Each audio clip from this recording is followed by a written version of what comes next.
Cher public, très rapidement, ça va être à votre tour de poser des questions maintenant. Également à votre tour sur le live ou sur Twitter. 2 règles très simples. La première, c'est d'être concis, de poser simplement une question et de ne pas argumenter plus que cela. La deuxième, c'est si vous adressez à un candidat ou à des candidats en particulier, de préciser cela avant. Merci beaucoup. Bonjour, Riwan, je suis je suis habitant de Paris d'abord, membre d'Alternative à Paris. J'avais une question portant sur le transport routier à Paris. C'est en fait 2 questions en une. Alternativa souhaite la division par 2 de l'espace routier à Paris d'ici la fin du mandat, d'ici 2025, pour des causes évidentes de pollution de l'air et d'impact du transport routier sur le réchauffement climatique à Paris. Est-ce que c'est quelque chose qui serait envisageable pour chacun d'entre vous, oui ou non, et j'aimerais également, si possible, avoir un détail des mesures par lesquelles vous souhaiteriez que cela soit mis en place. Et ma deuxième question porte sur la mise en place de zones à trafic limité aux abords des écoles. La pollution de l'air impacte très fortement les plus jeunes d'entre nous. 91% des écoles, si je ne me trompe pas, en Île-de-France dépassent les seuils en fait, de particules fines. Et donc voilà, j'aimerais savoir si cela serait envisageable pour vous. Merci de me répondre sur ces 2 questions. Merci. Peut-être que M. Nézard, qui est en retard sur le temps, peut commencer. D'abord, merci beaucoup pour la question qui est évidemment une des questions les plus importantes pour le prochain mandat comme pour la prochaine décennie. D'abord sur la question du trafic routier. Aujourd'hui, réduire la pollution de l'air, ça passe à la fois par des véhicules moins polluants et ça passe aussi évidemment par moins de trafic automobile. Ce que nous souhaitons avec Cédric Villani, c'est poursuivre la politique de réduction de la place de la voiture individuelle dans Paris, mais le faire de manière intelligente. Je ne dis pas que ça n'a pas été fait de manière intelligente, mais je crois que ça a manqué de vision à l'échelle du Grand Paris. Je m'explique. Aujourd'hui, un déplacement sur 2 dans Paris est un échange entre Paris et sa banlieue. Et donc, si vous n'avez pas une politique métropolitaine des transports, et par exemple, de faire le prochain plan vélo à l'échelle métropolitaine et pas seulement dans Paris intramuros, alors vous ne résolvez que la moitié du problème. Et sur votre deuxième question, sur les écoles, en effet, 100% me semble-t-il des écoles parisiennes sont très au-delà des seuils recommandés par l'OMS en termes d'exposition aux particules fines. Sont des populations extrêmement vulnérables, bien sûr, les enfants. On peut envisager plusieurs choses. D'abord, et ça a été évoqué, la végétalisation des cours d'école, parce que ce n'est pas simplement les salles de classe et ce n'est pas simplement les abords des écoles dans lesquelles évoluent les enfants, c'est aussi les cours. Deuxièmement, avoir un plan de circulation qui, 30 minutes avant et 30 minutes après l'entrée et la sortie des enfants, régule, voire interdise la circulation, notamment pour les écoles les plus exposées. Je vais vous dire, j'espère qu'ici, comme de manière générale au Conseil de Paris, on aura sur ces sujets un consensus, parce que je ne souhaite pas qu'on fasse de la politique sur la santé environnementale. Pour moi, c'est simplement un bien commun qu'il nous faut préserver. Il me semble que la question, ce n'est pas le déplacement des personnes, mais le déplacement des marchandises et les camions, si je ne me trompe pas. Ah, c'était la totale. Ok. Parce qu'effectivement, il y a gros impact carbone des déplacements des personnes. Et là, il faut vraiment poursuivre ce qui a été engagé.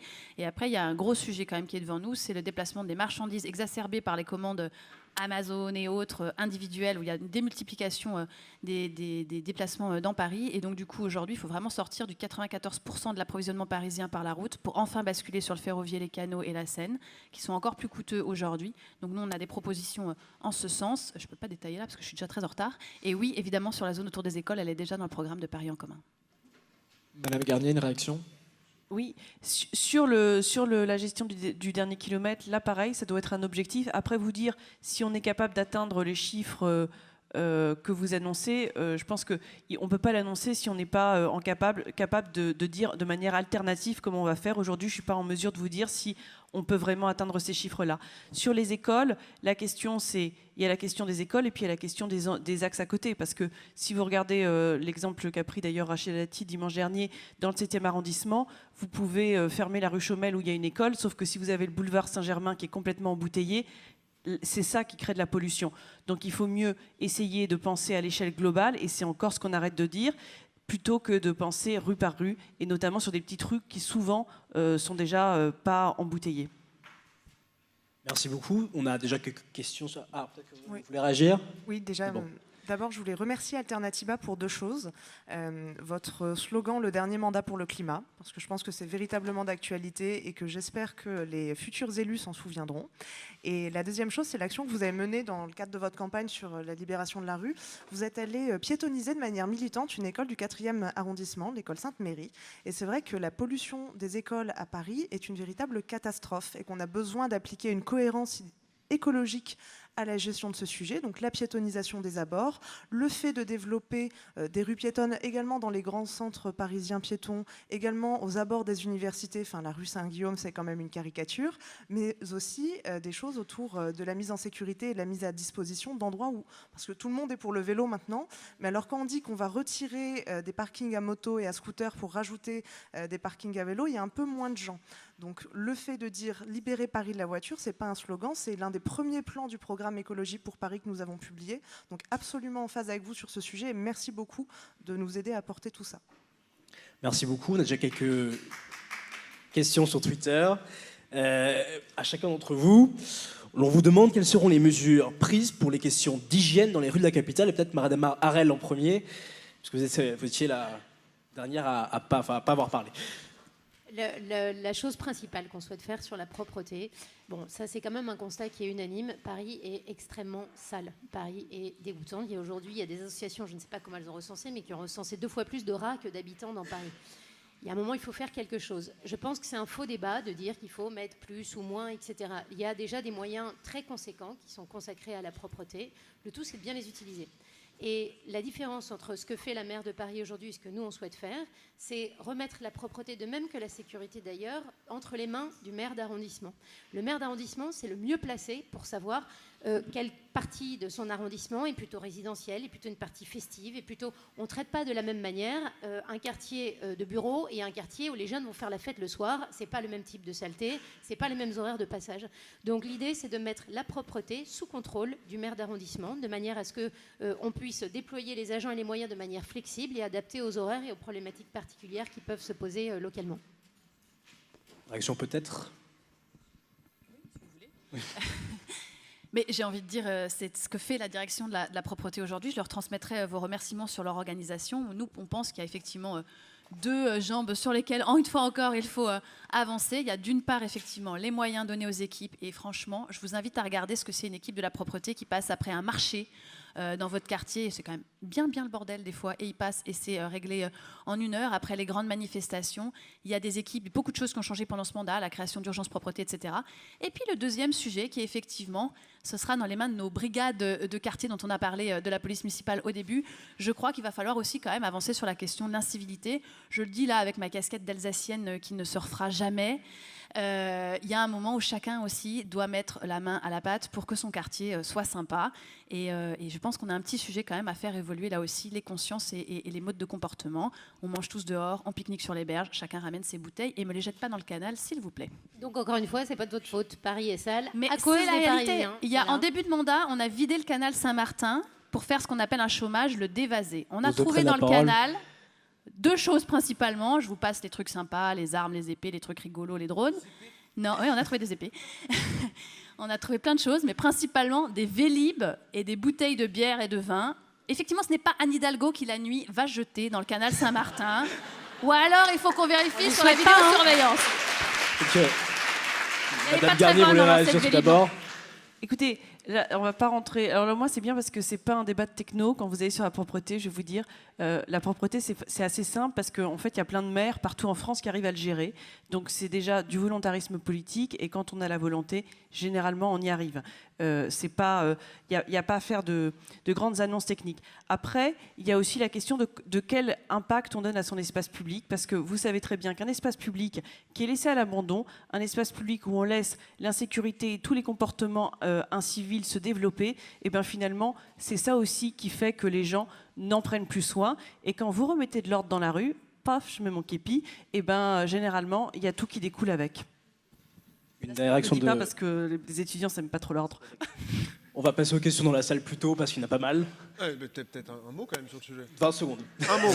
Non, de manière très concrète, pragmatique, là, c'est pas des grands concepts. On va mécaniser l'équipement des agents de propreté. C'est ce que font des villes comme Vincennes ou Saint-Mandé. Ça marche très bien. C'est pas une question d'idéologie. C'est pas que la question de savoir si c'est la mairie centrale ou la mairie d'arrondissement. C'est juste savoir quel équipement on donne à nos agents de propreté. C'est un métier extrêmement pénible et qui aujourd'hui n'est pas suffisamment modernisé. Donc on va le faire en investissant dès le début du mandat. Et en effet, ça montrera qu'on peut gérer la propreté à Paris tout aussi bien que dans d'autres villes.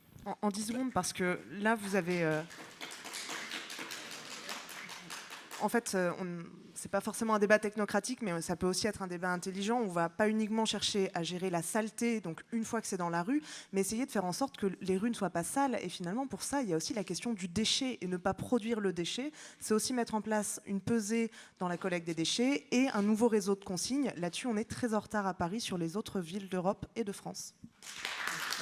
Oui, à Paris, on recycle 19% des déchets, alors que c'est 40% pour le reste de la France. Donc on est 2 fois moins bon que dans l'ensemble du pays. Effectivement, il y a du boulot. Merci beaucoup. Alors du coup, pour la salle. Bonsoir, merci d'avoir pris ma question. Il y a eu beaucoup de propositions ce soir et j'aimerais savoir, comme Paris est une ville endettée, son endettement a augmenté sous le mandat de Madame Hidalgo, comment comptez-vous assurer pleinement vos mesures compte tenu de l'endettement de la ville de Paris? Merci. Je demanderais juste, est-ce qu'on pourrait faire des réponses assez concises, comme ça on peut faire un maximum de questions. Voilà, merci beaucoup. Non, je veux dire, effectivement, Paris est endetté et c'est d'autant moins normal puisque Paris est assis sur une manne qui sont les droits de mutation qui fait que le prix de l'immobilier augmente, tout le monde s'en plaint, mais enfin ça permet quand même à la ville d'avoir des recettes très importantes et donc ce n'est pas normal.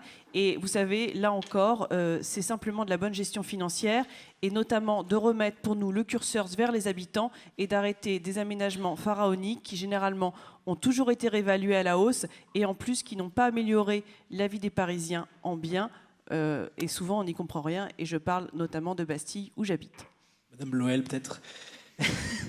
Mais sur l'endettement, déjà, c'est un peu comme sur la police municipale et sur ce qu'on se disait sur Airbnb. On est à Sciences Po, vous allez peut-être googliser en sortant d'ici ce qui s'est vraiment passé sur le débat parlementaire et la vérité des chiffres sur la question du budget. L'endettement, il n'a pas augmenté. Si vous regardez les chiffres, il a augmenté, mais vous regardez les chiffres avec les autres villes, on est largement en dessous de Marseille, de Lyon, de Bordeaux, et il a été... Non, mais c'est vrai, il a augmenté de 3 à 4 milliards. Mais... Non. Regardez le budget qui a été voté en fin d'année, vous regardez. Non, mais vous regardez. Allez, lancez votre fact-checker. Lancez les fact-checkers. Allez. Ils vont chercher maintenant. Ils vont chercher, on vous dira dans quelques minutes. Il y a une position forte chez Anne Hidalgo qui est celui de la non-augmentation, effectivement, des impôts locaux parce que le coût de la vie des Parisiens est extrêmement fort et que du coup, elle ne fera pas peser une fiscale plus forte sur les Parisiens. Sur la question du financement des prochaines mesures, le plan de campagne sera dévoilé à la mi-février avec l'ensemble du financement de ces mesures. Ce qui est certain, c'est qu'aussi, si on veut être aujourd'hui à la hauteur de la question de la transition écologique notamment... Bah oui, mais bon, c'est moi quand même, elle était pour moi celle-là.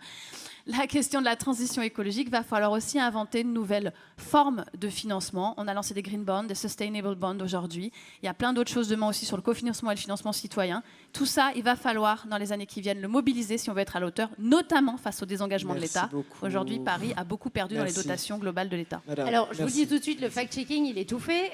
Il y a un article de LCI que vous trouverez, puisque lorsque Benjamin Griveaux a dit dans un débat télévisé que l'endettement de la ville avait augmenté de 50%, à savoir, il est passé factuellement de 3,5 milliards à 6 milliards, ça fait même plus que 50% d'augmentation. Il s'est trompé sur le chiffre, en effet. Ça a été... Ah, ça m'aurait étonné. Donc, moi aussi. Là, moi je aussi, prononce le mot qu'il ne faut pas, là. Donc, ouais. Ah bah sur les chiffres, on essaie d'être assez rigoureux, en effet. Oui, bah, vous irez lire cet article. Merci. Je l'ai lu. Mais bon, sans doute, vous êtes plus fort que les services journalistiques qui ont été investigués. Bon, le fait est que c'est quand même super gonflé d'entendre ça. S'il y a bien un truc, un échec que je vous supplie d'admettre, c'est quand même l'endettement de la ville de Paris qui a explosé. Et vous entendre dire que la dette n'a pas augmenté à Paris, mais alors il ne faut vraiment pas avoir froid aux yeux. Et le problème, c'est qu'en fait, quand on n'a pas de sous, on ne peut rien faire, on ne peut pas investir dans l'avenir. Et ce n'est pas juste un sujet de maîtriser les finances, c'est que pour nous garantir un avenir meilleur et notamment un avenir plus vert, il faut des gros investissements. Et ce n'est pas en continuant à dépenser plus que ce qu'on a dans les caisses qu'on va pouvoir s'en sortir. Monsieur Nézard, rapidement, puis après on fera une autre question. Alors, sur la critique du bilan Hidalgo, je suis d'accord. Peut-être sur les solutions, parce qu'on est là aussi pour ça. Rationaliser les dépenses de fonctionnement. On a une masse salariale à la mairie de Paris qui est de 2,4 milliards d'euros par an. Je ne dis pas que c'est trop, mais en tout cas, il faut réfléchir quels sont les vrais besoins demain des Parisiens. On a parlé de police municipale, on a parlé de propreté. Est-ce qu'il n'y a pas des services qui peuvent, au contraire, être rationalisés? Deuxième exemple que je citerai très concret. Aujourd'hui, les agents de la mairie de Paris ne respectent pas les 35 heures. La Cour des comptes l'a pointé à de nombreuses reprises. La ville de Paris n'a pas changé le statut des agents de la ville et donc nous le ferons. Nous remettrons à plat et nous prendrons, s'il le faut 1 an, s'il le faut 2 ans, pour négocier, consulter les organisations syndicales et simplement aligner les agents de la ville de Paris sur le droit commun et respecter les 35 heures. Alors, on a la réponse. L'augmentation de la dette de Paris de 147% d'après LCI, passée de 3 milliards d'euros 905 millions à 5 milliards 699 millions en 2018. 6 milliards 9 voilà, justement avec les investissements qui ont été menés depuis début 2017 pour rénover Paris. Donc désormais, je vous propose qu'on passe à une question du live tweet. On a Béchir qui réagit par rapport à Madame Garnier qui a évoqué les addictions tout à l'heure notamment et qui pique un peu la droite en lui demandant si, à part les vidéos, qu'avez-vous fait justement contre les addictions? On n'est pas en majorité. Après, moi, je vais vous dire les addictions, la drogue. Oui, c'est ça. Non, parce qu'il y en a d'autres. Il y a l'écran. Vous voyez, moi, il y a les réseaux sociaux. Je vais vous dire, nous, ce qu'on dit, c'est que effectivement, on s'est opposé longtemps sur la question de la salle de shoot, pas parce qu'on est contre le fait d'avoir des salles. On n'a pas envie que les gens y soient dans la rue. C'est qu'on ne veut pas de salles de consommation où on conforte les gens dans leur addiction. Et donc on dit la priorité, ça doit être au fait de soigner ces personnes. Et par ailleurs, ça c'est un premier point, donc c'est-à-dire de vraiment avoir un programme qui est sur le fait de médical, sanitaire. Et le deuxième point, c'est de se dire, à un moment, quand il y a des problèmes comme ça, si vous installez ce type d'endroit où il y a déjà, dans des quartiers où il y a déjà des problèmes, finalement, vous faites payer le prix aux riverains et vous ne pouvez pas installer ce type de structure sans apporter des garanties par les riverains. Et ça passe, c'est pour ça que d'ailleurs la police municipale armée ou les effectifs de sécurité privée doivent venir sécuriser la population. Donc on n'est pas contre, mais par exemple, Rachida Dati a dit à plusieurs reprises que Roland Ries, qui est le maire de Strasbourg, a géré les choses différemment à Strasbourg, où il y a une salle de consommation à moindre risque, qui n'a pas créé les mêmes problèmes que dans le 10e arrondissement. Merci beaucoup. On va passer à une question de la salle, là-bas. Alors, allez-y. Alors, si vous arrivez à la mairie de Paris, vous serez notamment amené à organiser des Jeux Olympiques. Et ma question, elle sera simple. Est-ce que vous arriverez à organiser des Jeux Olympiques et à vous prétendre écologiste?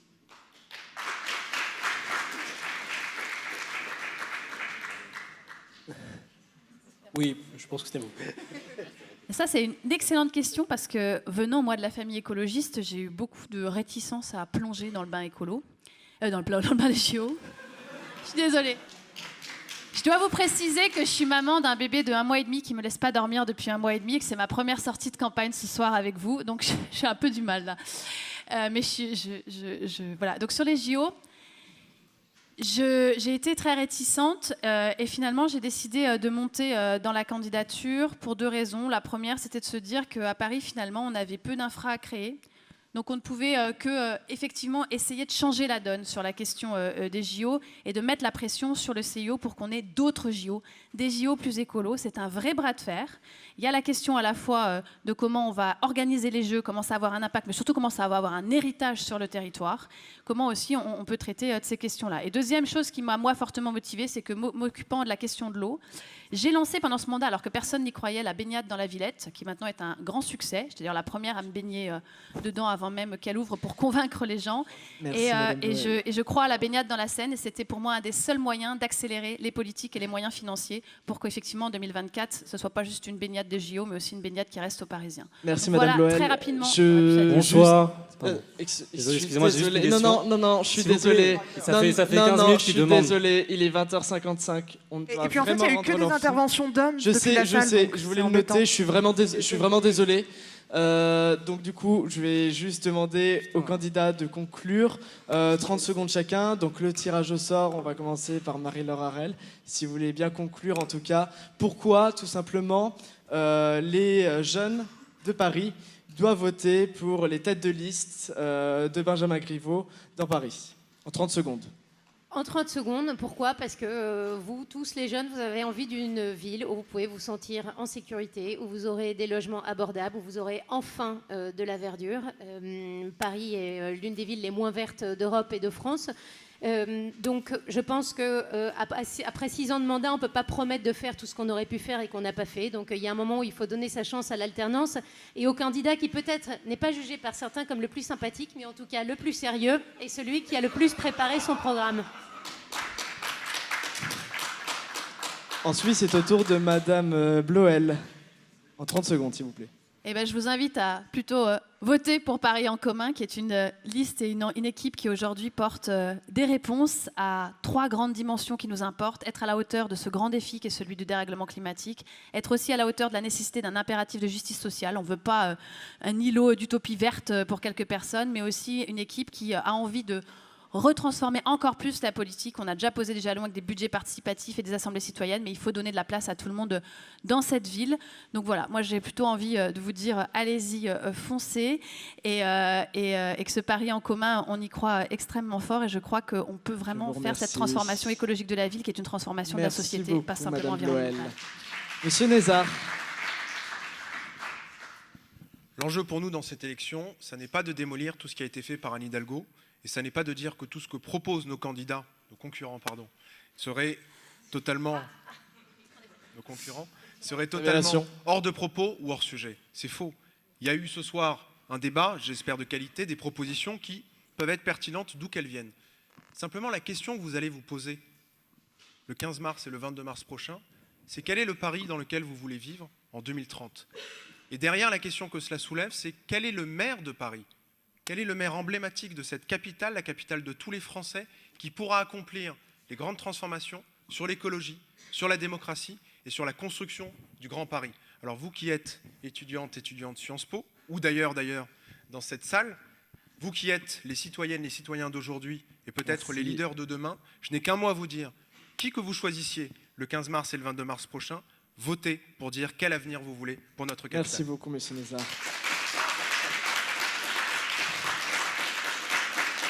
Je vais demander à Madame Garnier, s'il vous plaît. Merci.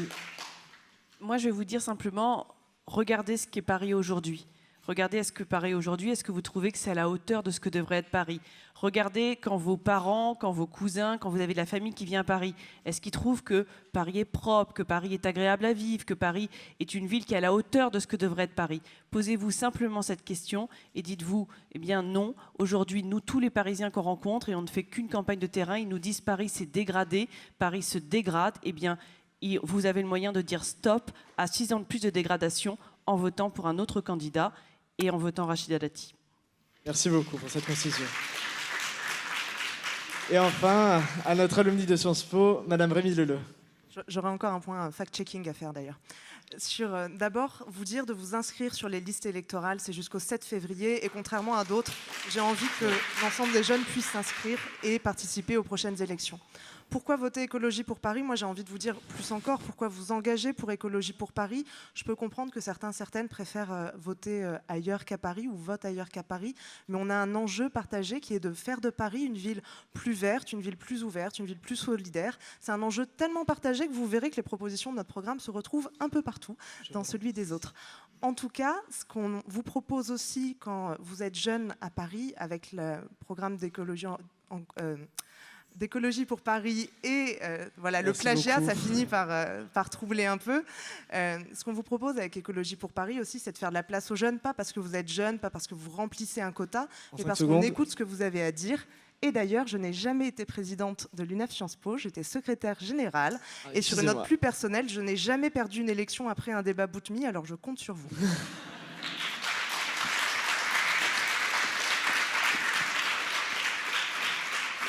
Alors très rapidement, je vais passer aux remerciements en 1 minute. Je voulais tout d'abord remercier les équipes des candidats qui nous ont écoutés, qui nous ont répondu. Un merci tout particulier à Monsieur Dejoux, donc Rémi Dejoux, Joachim Le Ménestrel, Théo Breton, Valentin Roufiac, et également enfin à Monsieur Ryan Nézard directement et toute son équipe, notamment Zineb Gueffort. Donc je pense qu'on peut déjà tous les applaudir, on peut également applaudir les organisateurs.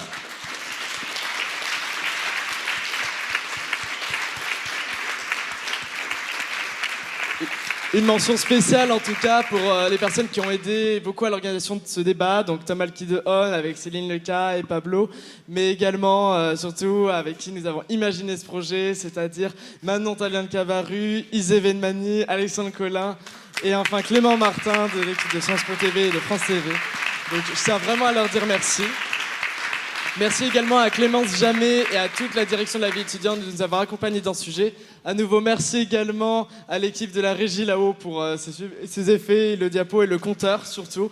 Et également à toute l'équipe de la sécurité. Merci beaucoup en tout cas pour cet événement. Et vivement que la jeunesse continue à faire vivre le débat politique à Paris. Merci beaucoup.